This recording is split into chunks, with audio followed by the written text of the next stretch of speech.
Hello दोस्तों, नमस्कार। Everything is here channel में आप सभी का स्वागत है। अभी तक हम लोग यह समझने की कोशिश कर रहे थे कि कला क्या है, और हमने यह समझ बनाने की कोशिश की कि प्रत्येक कला किसी भौतिक वस्तु, शरीर या शरीर की किसी बाहरी अंग के साथ संवाद करती है। संवाद करते हुए कला किसी उपकरण विशेष का सहारा भी ले सकती है और सहारा नहीं भी ले सकती है।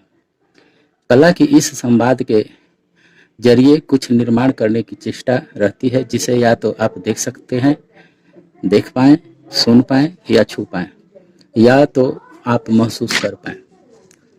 जब हम एक व्यक्ति विशेष के जीवन में कला की उपस्थिति और उस उपस्थिति के कारण की बात करें तो अलग अलग तर्क निकलकर हमारे सामने आते हैं।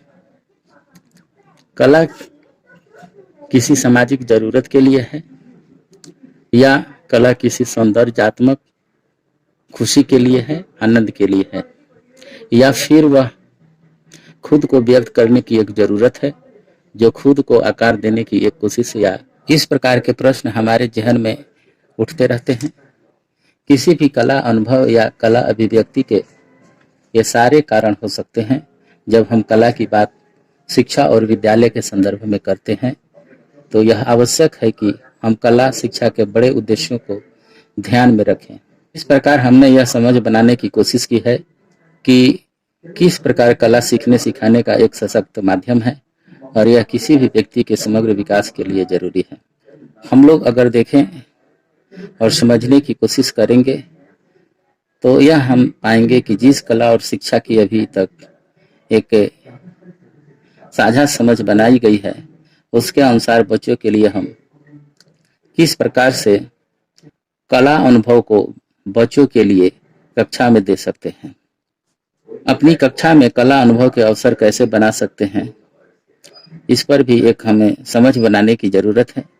कला अनुभव के महत्व उपयोगिता के बारे में समझ बनाने की भी जरूरत है।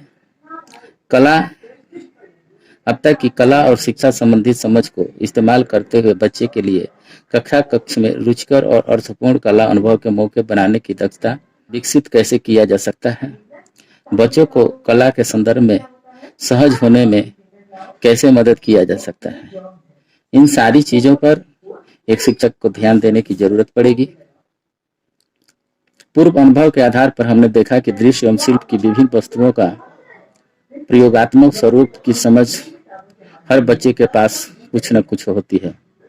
विभिन्न प्रकार के रंगों के प्रयोग से होकर गुजरते हुए चित्रकला के विभिन्न स्वरूप को समझा। साथ ही रचनात्मक प्रयोगों का अनुभव भी बच्चों की इंद्रियों में विद्यमान होती है। इन प्रयोगात्मक प्रक्रियाओं से गुजरते हुए सीखने सिखाने की प्रक्रिया में इंद्रियों का इस्तेमाल और महत्व को भी अनुभव किया जा सकता है।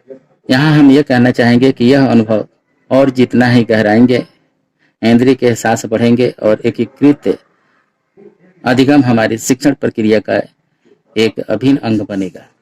धन्यवाद।